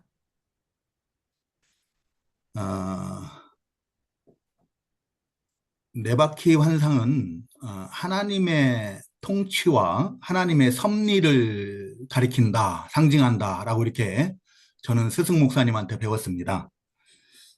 За миний одоо багш пасторын зааснаар бол би юу гэж сурсан бэ гэхээр энэ дөрвөн дугуй бол бурхны засаглал, бурхны тэр төлөвлөгөөг илэрхийлж байгаамаа гэж сурсан. 이, 근데 또 다른 신학자는 이 네 바퀴를 역사의 수레바퀴다라고 이렇게 어, 해석을 하더라고요. За өөр бас теологч эрдэмтэд юу гэсэн байдаг вэ гэхээр энд дөрвөн дугуй болвол дөрвөн дугуй чи ийм хүрдтэй шүү дээ. Энэ бол түүхийн хүрд юм аа гэж тайлбарсан байдаг. 이게 역사의 수레바퀴가 굴러가는 것이 그냥 우연이 아니라는 거예요. 하나님의 섭리와 통치로 이루어지는 것이라는 거죠. За энэ тайлбарын хувьд нэмээд хэлэхэд бол энэ түүхийн хүрд эргэлдэнэ гэдэг бол өөрөө л эргэлдээд байдаг, эргэлдээд явж идэг юм биш ээ. Түүхийг бол бурхан захирч, түүхийн тэр хүрдийг бурхан эргүүлж идэг юм аа гэсэн үднэс тэгж тайлбарсан байна. 그리고 이 바퀴가 하나가 아니고 15절에 보니까 그 네 생물을 따라서 그 얼굴을 따라서 바퀴가 하나씩 있다라고 그래요. За энэ дугуй болохоор ганцхан ширхэг байгаагүй 15 дугаар эшлэл дээр сарах юм бол тэр дөрвөн амьд биетийн дэргэд тус бүр дөрвүүлэнд нь зориулагдсан нэг дугуй газар дээр байв гэж байна. Тэгэхээр нийтдээ дөрвөн дугуй байсан гэсэн үг. Дөрвөн 곧 ширхэг дугуй. 바퀴가 하나가 아니라 넷이라는 얘기거든요. Нэг ганцхан нэг л дугуй биш, дөрвөн ширхэг дугуй. 이 넷이라는 숫자가 가리키는 의미는 성경에서 동서남북 사방을 가리켜요. За Библиэлд бол энэ дөрвийн тооны бэлэгдэл нь бол одоо хойд, урд, баруун, зүүн гэсэн одоо дөрвөн зүгийг илэрхийлдэг. 하나님께서 동서남북 모든 사방의 모든 나라들을 그 역사를 주관하심을 의미합니다. За тэгвэл урд дахь тайлбаруудаа холбоод тайлбарлах юм бол бурхан энэ дөрвөн зүг 8 зохист орших бүхий л хаанчлууд, бүхий л улс гүрнүүдийг тэдний түүхийг захирч байдаг бурхан юм аа гэж ойлгож байна. тайлбарлаж байна. 16절에서 바퀴의 모양과 구조에 대해서 말하는데요. 황옥 같아 보인다고 그래요. За 16 дугаар эшлэлдэр болохоор тэр дугуйнуудын дүр төрх нь хийцэн ямар байсан бэ гэж тайлбарлаж байна. За эндээс харах юм гялалтсан биндрямит гэсэн байна. 황옥 같아 보인다는 말은 아름답고 너무 깊고 오묘하고 영광스러움을 의미하는 거예요. За биндрямит гэдэг нь юуг зөвлөж хэлсэн бэ гэхээр үнэхээр үзэсгэлэнтэй тэр ур хийцэн нь үнэхээр нандин чамин утга агуулга нь гүн гүнзгий гэсэн утгуудтай байна.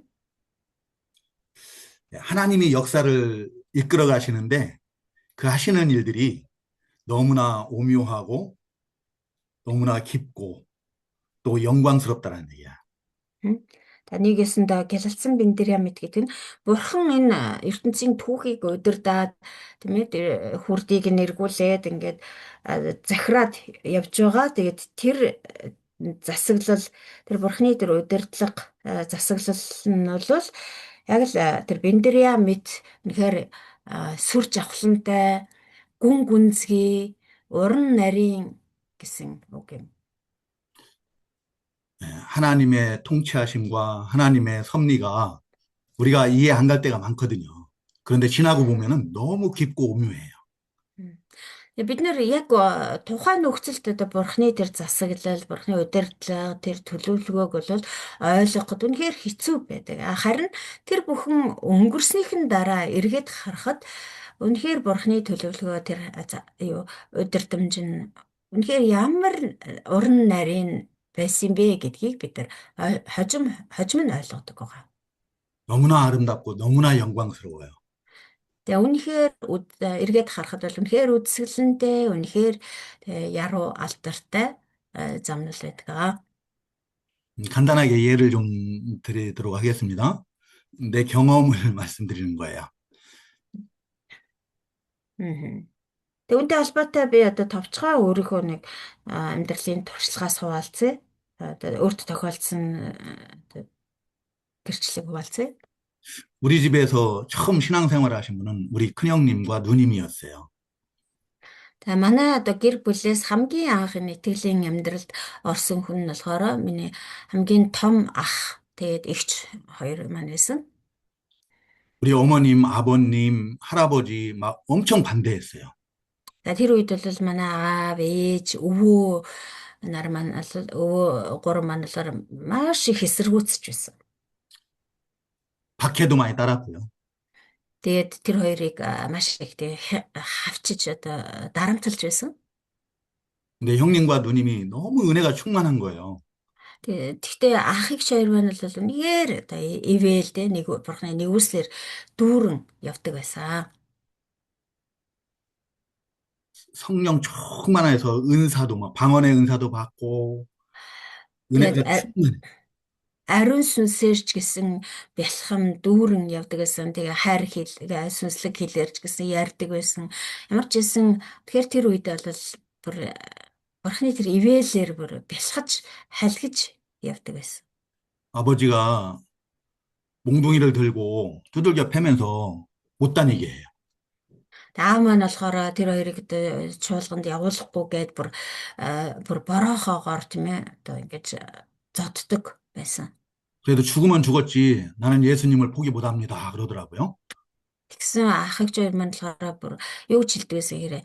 Өгсөн ч хамаагүй Есүсээс би татгалзаж чадахгүй. Есүсийг орхиж чадахгүй гэж хэлдэг байсан. 근데 그렇게 열심히 뜨겁게 신앙생활하는 우리 형님이 병에 걸린 거예요. За тэгээ тийм одоо гал халуун сэтгэлээр итгэлийн тэр амьдралаар замаар явж исэн ах маань гинтгэн одоо юу маш одоо хүнд өвдсөн байгаа. 무슨 귀신이 들린 것 같아요. 미친 것 같아요. Тэгээ тэр үедээ бол яг л одоо чөтгөр эзэмдүүлчихсэн юм шиг галзуурчихсан юм шиг тийм болсон байсан. 잠도 못 자고 밥도 Тэгээ шинэ тэгээ унтаж чадахгүй, хоол ундаж идэхгүй. 그때 당시에 형님은 결핵 환자였어요. Тэр үед ах маань бол нөгөө сүрийн өвчин туссан байсан. 저는 그때 왜 저렇게 신앙생활을 열심히 하는 형님을 하나님께서 병들게 하셨을까, 귀신 들리게 하셨을까, 그런 생각이 들었거든요. Тэгээ тэр үед би ахыгаа тийм байдлыг хараад юу гэж бодсон бэ гэхээр бурхан одоо өөрт нь ийм одоо халуун сэтгэлтэй ийм үнэнчээр дагж байгаа ийм итгэгчээ тийм ээ яагаад ийм аимшигтай өвчин тусахыг зөвшөөрч байгаа юм болоо яагаад ингэж өвдүүлж байгаа юм болоо гэд ойлгохгүй байсан. 몇 날 며칠을 잠도 못 자고 먹지도 못하고 그러는 거예요. Бүр хэдэн өдрөөр ч хамаагүй бүр унтаж чаддгүй, хоол ундаж идэж чаддгүй тийм байдалтай байсан. 그러니까 몸이 너무 수척해져 가요. 너무 말라. Тэгээд бүр нүдэн дээр ах маань бүр туурж эцээд одоо хүн харахад аимшигтай тийм дүр төрхтэй байсан. 누님이 교회에 연락해서 목사님과 청년들을 청해서 예배를 했어요. 오셔서? 네. 집에 오셔서? 네, 집에 오죠. тэгээд эгч маань нөгөө пастортайгаа холбогдоод бас цуглааныхаа итгэгч нартай хамт ингээд пастор нь гэрт нь хурч ирээд хамт мөргөл өргөсөн байгаа. 목사님이 할아버지부터 제일 막내인 저까지 한 명도 빼놓지 말고 다 와야 된대요. 그래야 병 고칠 수 있대요. Тэгээ пастор тэр үед хэлэхдээ өвөөгөөсөө ахуулаад хамгийн одоо би аль отгон хүүхднээс нь тэгээд хамгийн бага нь хүртэл отгон хүүхдээ хүртэл ингээ бүгдийг нь оролцуулах хэрэгтэй. Энэ мөргөлд заавал оролцох хэрэгтэй. Тэгжээс одоо энэ өвчнийг өвчин эдгэрнэ гэж хэлсэн. 온 가족이 모여서 예배를 하는데 형님은 막 도망가려고 하는 거예요. 귀신 들려서.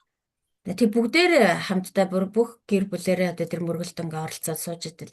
Ах маань одоо чөтгөрт эзэмдүүлчихсэн байгаа шүү дээ. Тэгээд ингээд тэр мөргөлд оролцохгүй ингээ зүхтаах гэдээсэн. 이게 옆에 청년들이 팔짱 끼고 찍어 누르고 그렇게 하면서 겨우 예배를 했어요. Тэгээд ахыг маань одоо хүчээр одоо нөгөө цуглаараас ирсэн залуучууд ингээд хөл гараас нь барьж одоо хүчилж ингээд суулгаж агаад тэр мөрөлийг хамтдаа ингээ өргөсөн байгаа. 목사님이 안수기도 하고 예배 마쳤을 때 хамгийн сүүлд нь пастор маань ингээд ерөөлийн залбирал хийгээд ингээ хүмүүс тэр гар тавин залбираад дууссаны дараа 그 시간부터 며칠 동안 잠만 자는 거예요. тэр цагаас эхлээ яг мөчөөс эхлээд ах маань бүр хэдэн өдөр сэрэлгүй унтсан. 그동안 못 잤던 잠을 다 자고요. Яг л 결핵이 одоо 났었어요. 뭐가 났었다고? 결핵. 원래 결핵 환자였는데. Тэгээд одоо урд хэдэн өдөр унтаж чадаагүй гэсэн шүү дээ. Яг тэр унтаж чадаагүй тэр нойроо нөхөж байгаа юм шиг бүр хэдэн өдөр сэрэлгүй унтсан ба. Тэгээд тэгсний дараа сүрээ өвчин нь итгэрсэн. 공무원 시험을 보러 갔는데 신체 검사를 했거든요.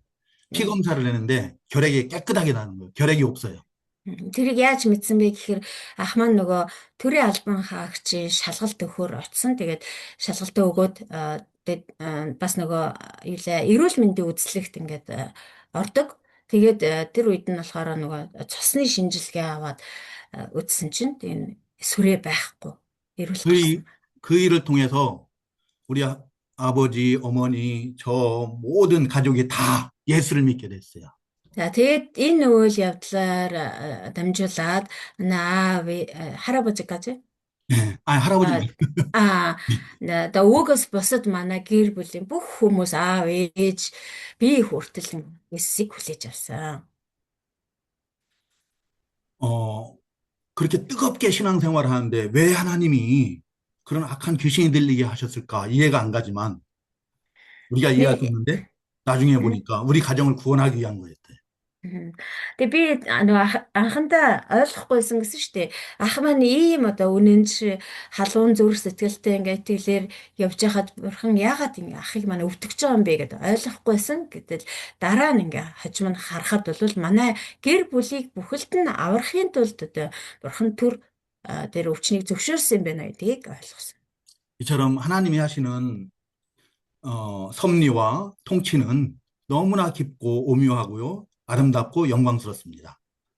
Энэ мэдчлэн харах юм бол бурхны тэр удирдамж, засаглал тэгээд тэр төлөвлөгөө нь бол бидний төсөөллөөр бодлоор ойлгохгүй ч гэсэн эргээд харахад бол үнэхээр гайхалтай, үдсгэлэнтэй, гүн гүнзгий, яруу алдартай байдаг. 이제 그리고 이 바퀴 그 16절이죠.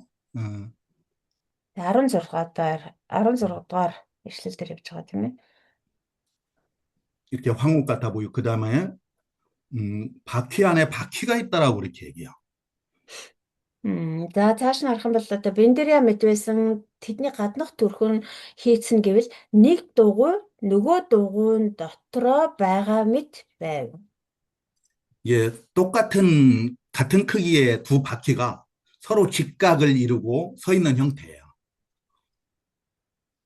어떻게? 이런 동그란 두 바퀴가 네. 하나는 이렇게 있고 하나는 또 이렇게 있는 거예요. 같이 하나로. За тэгэхээр энийг яаж төрсөлвэ гэхээр дугуй биш үү? Нэг дугуй нөгөө дугуй дотроо гэхээр нэг нь ийм байхад нөгөөх нь ийм байдал ингэж байгаа гэсэн. 그림을 харагдчихэв нөө миний гар. Нэг нь яг ингээд ихцээрээ ийм байлаа гэхэд нөгөөхнийхөө дотор ийм байдалтай. 그러니까 하나만 있으면 쓰러지죠. ийм хоёр. Ойлгосноо? Нэг нь хөндлөөшөө нэг нь уртаашаа тэгээд ингээд гогцоош ингээд байгаа гэсэн. 근데 바퀴가 하나만 있는 게 아니라 그 안에 이렇게 또 하나가 있어서 쓰러지질 않아요. Тэгэхээр тэр дугуй маань яг тэгж ингээд тогтож байсан гэсэн үг. Ганцхан дугуй байх юм бол тэр чинь тогтохгүй шүү дээ. Ганцаараа тогтохгүй. Дотор нь нөгөө дугуй нь ингээд хөндлөөшөө ингээд байралтай байхаараа тэр дугуй ингээд тэнцвэрээ олоод ингээд тогтож байгаа. 그래서 이 바퀴가 움직일 때 방향을 돌이키지 않고 어디로 갈 때 그냥 직접 돌이키지 않고 바로 갈 수 있는 거예요. 틀지도 않고. За тэгээд ийм байсан учраас энэ дугуй болохоор эргэж буцахгүй яг чигээрээ явж исэн гэсэн шүү дээ тийм ээ. Тэгээ яг л одоо тэгж чигээрээ тогтвортой явж чадсан байна. 에, 그 바퀴 안에 바퀴, 한 바퀴는 하나님의 섭리이고, 한 바퀴는 하나님의 통치 또는 경륜, 영원한 계획이라고 이렇게 생각하시면 맞을 것 같아요. За тэгэхээр нөгөө нэг дугуй нь одоо гадна талдаа нөгөөх нь дотор ингээд хөндлөн ингээд байрлцсан. Тэгэхээр нэг одоо эсэнтэй бөөрийн хийдүү тийм дугуй гэсэн үг тий. Одоо бөмбөлөг маягийн нөгөө шайрах шиг тийм л гэсэн үг болж байгаа юм л та. За тэгээд энэ нь болохоор нэг дугуй нь юу илэрхийлж байгаа гэхээр бурхны тэр засаглалыг тий удирдамжийг нь нөгөөх нь болохоор юу гин төлөвлөгөөг гин тэр гүн гүнзгий уран нарийн тэр төлөвлөгөөг нь илэрхийлж байгаа гэж ойлгож байна. 그러니까 역사는 그냥 저절로 굴러가는 게 아니라 하나님의 영원한 계획 가운데 하나님의 통치와 섭리를 통해서 이루어져 간다는 것을 교훈하는 그런 말인 줄로 믿습니다. Тэгэхээр энэ бүхэн дээр үндэслээд ямар дүгнэлтийг хийж болох вэ гэхээр ерөөсө түүх гэдэг бол зүгээр л өөрөө одоо ингээд уулын өрөө өнхөрж байгаа дугуй шиг тийм ээ ингээд өнхрөөд явж идэг зүйл биш. Энэ түүхийг бол бурхан өөрийнхөө матраар ингэж удирдах, чиглүүлж авч явж байдаг юм аа. Өөрийнхөө тэр удирдлага, өөрийнхөө тэр төлөвлөгөөний дагуу авч явж идэг юм аа гэдгийг илэрхийлж байгаа юм. 또 그들이 갈 때에는 사방으로 향한 대로 돌이키지 아니한다고 했어요. 17 дугаар эшлэлдэр тэд хөдлөх бүртээ дөрвөн зүгийн аль нэг рүү чиглэн явах үедээ эс эргэнэ. 하나님의 통치와 섭리를 통해서 하나님의 영원한 계획 가운데 이루어지는 그 역사의 수레바퀴는 돌이키지 않고 쭉 하는 거. 후회가 없으신 하나님께서는 그대로 진행하시는 거예요. Эндээс харах юм бол хөдлөх бүртээ дөрвөн зүгийн аль нэг рүү чиглэн явж исэн гэж. Тэгээд аль нэг рүү чиглэн явна гэдэг чинь одоо 408 зохисыг захирч байдаг бурхны тэр захиргаа тэр төлөвлөгөөний дагуу бурхан аль зүг рүү энэ түүхийг удирдах явах вэ гэдгийг өөрөө шийдэж тэгээд тийхүү чиглүүлээд явж байдаг. Явах үедээ эсэргэнэ гэж байгаа. Энэ нь бол бурханд бол хизээч одоо эргэж буцах, харамсах тийм зүйлгүйгээр бурхан яг л зорьсон тэр зорилгынхаа дагуу харамсахгүйгээр урагшаа ахиж дэвшиж явж байдгаа гэдгийг хэлж байгаа. 우리가 이 17절까지 했는데 이 17절 거기에서 돌이키지 아니하고 간다라는 것은 또한 그런 의미예요. 하나님의 뜻은 제한받지 않는다. 하나님께서 역사를 운행하실 때 돌이킴이 없다는 것은 제한받지 않아요. 누구도 막을 수가 없어요. За бас энэ явах үедээ эс эргэнэ гэдэг нь болохоор одоо ямар ч одоо харамсах зүйлгүйгээр бурхан урагшаа чиглэл явж байдгаа гэдгийг илэрхийлж байгаа гэж байгаа тийм. Бас нэг утга нь болохоор бурханы одоо өөрөө ажиллаа хийж л байгаа л дүнд ямар ч хориг хязгаар байдаггүй. Түүнийг хориглож саатуулах зүйл юу ч байдаггүй, юу ч байхгүй, хинч байхгүй гэдгийг илэрхийлж. 시간이 거의 다 된 것 같은데요. 오늘은 여기까지 17절까지 이렇게 공부를 하고요. 다음 시간에 이어서 이렇게 좀 공부를 하도록 하겠습니다. За тэгээд өнөөдөр хичээлийн үгээр өндөрлөе. Бид нэр 17 дугаар ишлэл дээр одоо явж байгаа тийм ээ. Энэ хүрээ зогсъё. дараагийн хичээл дээр үргэлжлүүлцгээе. 혹시 질문하실 거 있으면은 질문하시기 바랍니다. За асуух зүйл байл асууж болно.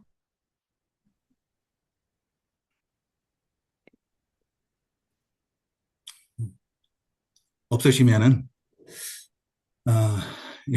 처음 시간이라 제가 너무 많이 서툴러서 우리 통역하시는 등거 선생님께 조금 어려움이 있었을 것 같아요. 미안합니다. 괜찮습니다. 다만 인터넷이 잠깐 중간에 조금씩 이렇게 끊겨서 말씀이 이렇게 잘 안 들릴 때가 조금 있었어요. 그 외에는 괜찮았습니다. 좋았습니다. 수고하셨습니다, 목사님. 감사합니다. 잠깐 баярлалаа. ойлгомжтой байлаа. 기도로 마치도록 하겠습니다. 예. 기도하겠습니다.